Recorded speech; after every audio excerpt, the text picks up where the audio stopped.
Hey everyone, welcome to Infinite Binge. We are watching Westworld Season 1, Episode 10, The Bicameral Mind. I am Jake, and who else is here? Kevin? And Andrew. In this episode, Ford unveils his bold new narrative, Dolores embraces her identity, and Maeve sets her plan in motion. This show. Too good. I don't know that I wouldn't go that far. Nothing is too good. Maybe not too good, but it's so good. The problem with Westworld is that it's too good. I mean, it's very good though. Now, the one complaint I have is, my God, those are the worst security guards ever. Or are the robots just real good? No, they just ran in.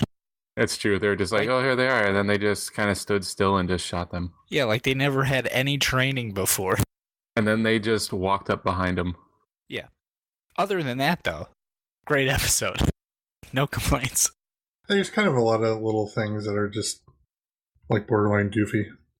There's some big reveals in this episode. Oh, totally. I felt like it was laid out pretty well at the end of the last episode, that William and the Man in Black were the same person. But then it's they really hammer that home here. Well, in the lengths he goes through, just, that they show him going to just to try and find Dolores again. It's kind of it's sad almost. Yeah, and the lengths he goes to try to get her to, wake up again. Yeah.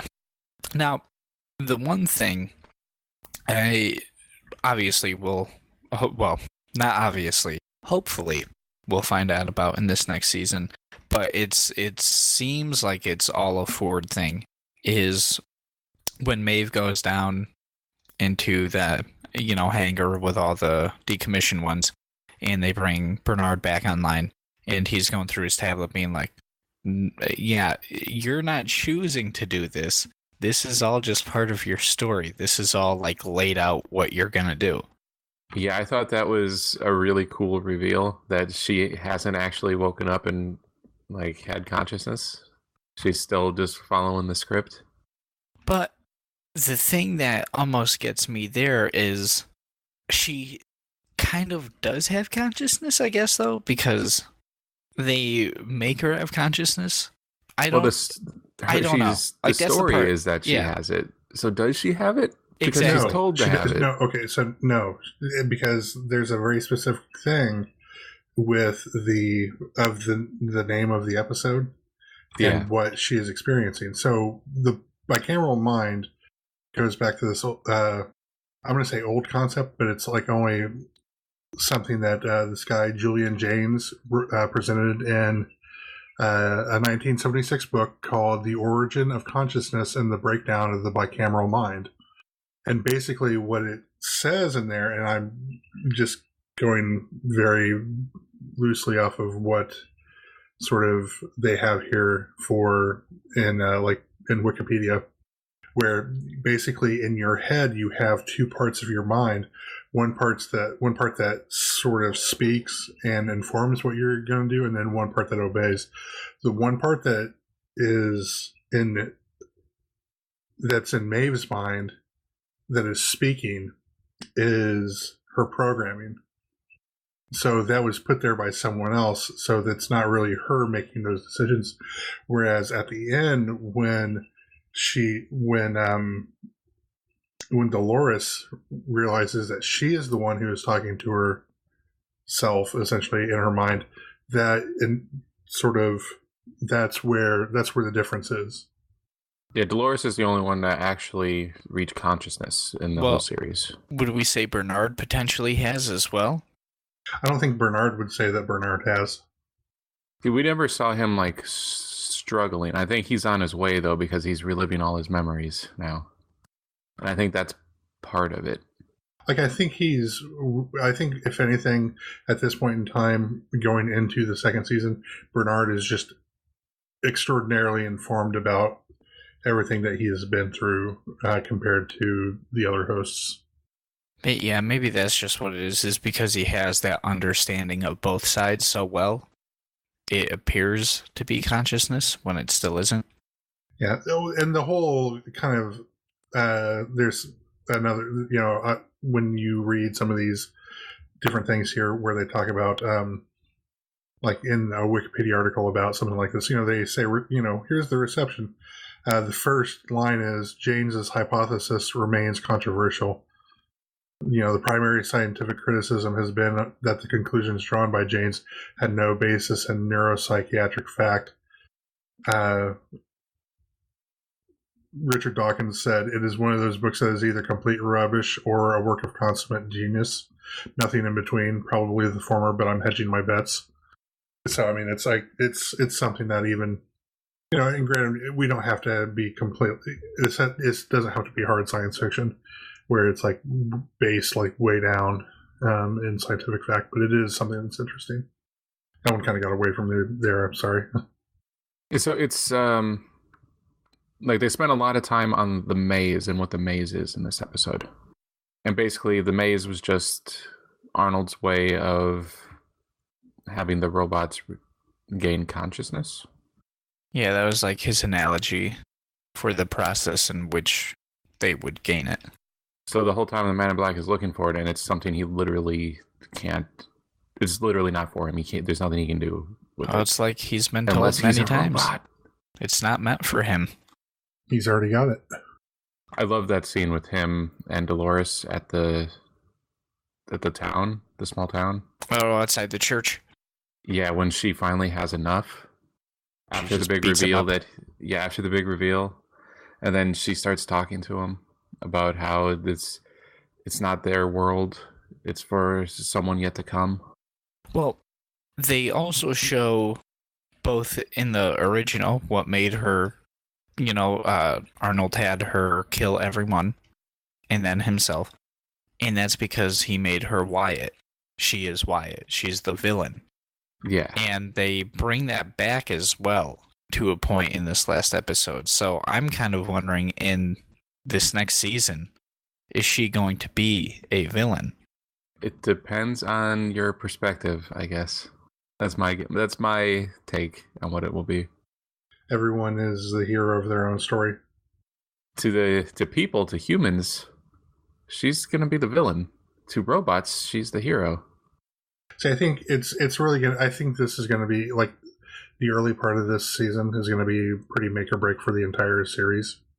Because if they can continue to do something interesting and sort of out there, then it'll be good. But if they do something that's sort of rote or kind of, if they try to retread something, I think that's where. That's what makes me nervous about the upcoming season. Well, I could see them going the route of having it wind up, at a point becoming a host v host, not agreeing on, because the way she puts it, later on, or not later on, earlier on, like X was saying, or Jake was saying, they had that conversation outside the church, where she says, we're going to be standing on your dust, your ashes. Like, we're going to be here forever. Which, to a point, almost devalues everything.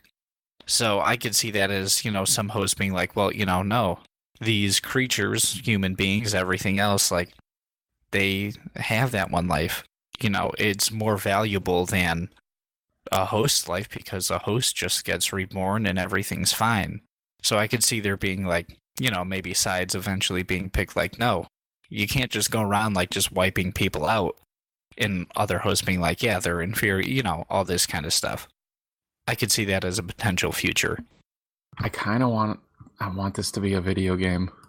Well, Red Dead Redemption 2 is coming out later this year. No. But it's really more like something like Bioshock.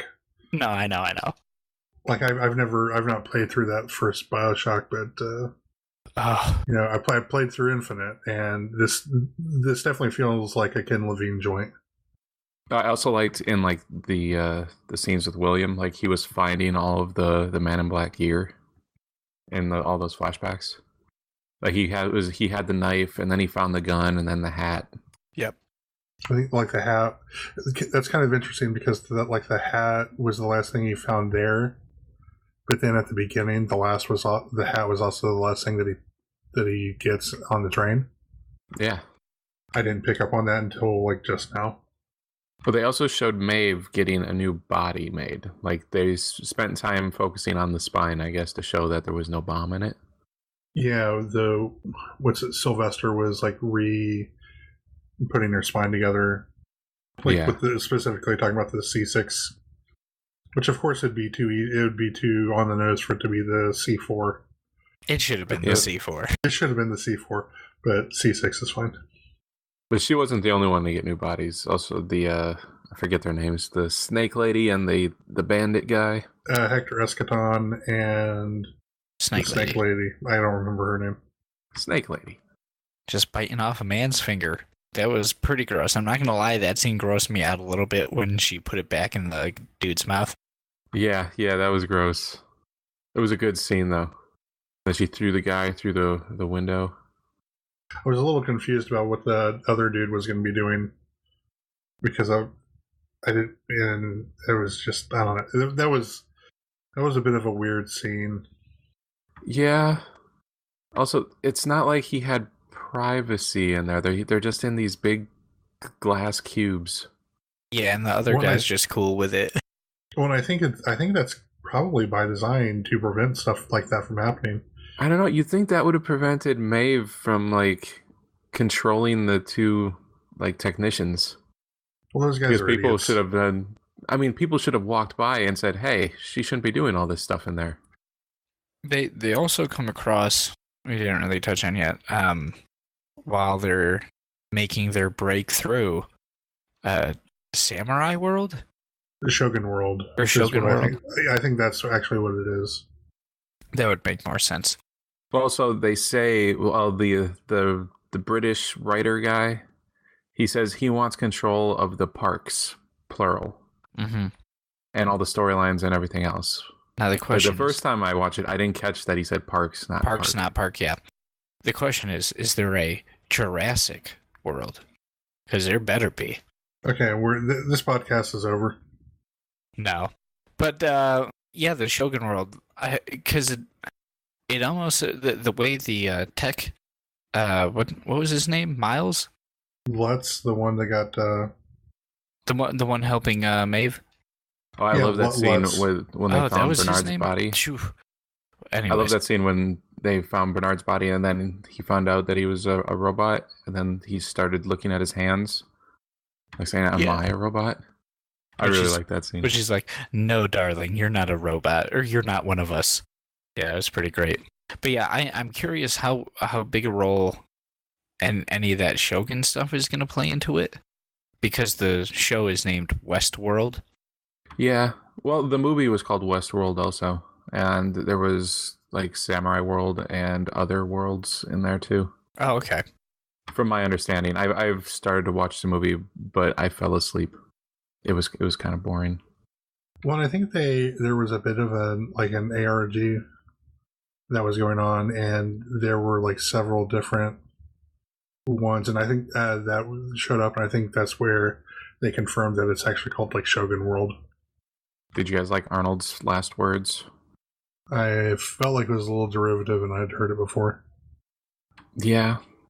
I like how it came full circle, although why it affected all the other robots other than Dolores, I'm not sure. Programming? Since she should only have the memory. Oh. We were asking on the last one too. So it definitely is that Ford gave Bernard Arnold's memory of the sun. Yeah. Because I know that we were kind of unsure about that, but confirmed. Yes, 100%. There was that scene with Arnold, with Bernard and Ford, and he was saying that Arnold was still pushing updates through, like he gave him all the reveries. But then I think Ford shot him down about that, right? Yes, so basically Ford said, he disagreed with Arnold at first because Arnold's perspective came from suffering. And once Arnold essentially killed himself, that's when Ford saw the suffering, he understood, and that's where he kind of then realized he was wrong. He's, saw his perspective, agreed with it at that point, and then he reinstated those reveries. But as he put it, he just needed, to wait longer. He just needed there to be more suffering. Yeah, they needed to have more memories, because if they would have implemented it right away, they wouldn't have had any memories. So the waiting 35 years, I think it was? Years. Yep. That is, that appears to be a long enough time, I guess, for this to, work. Well, what was it? He quoted Oppenheimer. Any man who takes 10 years to correct their mistakes is a great man, I think. Yeah, it's like truly, yeah, something like truly great or something. Yeah, and then I like with the painting of Michelangelo. Yeah, I like that too. It's sad though. He won't be in season 2. He retired. Now I thought about it afterwards. I was like, okay, did he retire or was he retired? He in essence retired himself. Right. Because go ahead. Well, I was gonna say, and kind of exactly the same way that Arnold did. Yes. Right through the back of the head. Well, and that's still the thing that kind of gets me about the whole how seemingly, brilliant this man is supposed to be, where it's still it's almost as if every single thing that happens, he has planned down to a T. Like everything. Just how? Is it still all part of his story? Like, I guess he gives Dolores consciousness, but is every single other bit still part of that story? Like, is she still to a degree following his story? Yeah, because he said that she chose to shoot him. I guess she didn't have to choose to do that. Well, is that, though, because she has that Wyatt programming almost reactivated in her? Or is it that she has all that suffering, the memories of all the suffering now, and it's all because of him, so she wants to kill him? And then just kill everyone else. Yeah.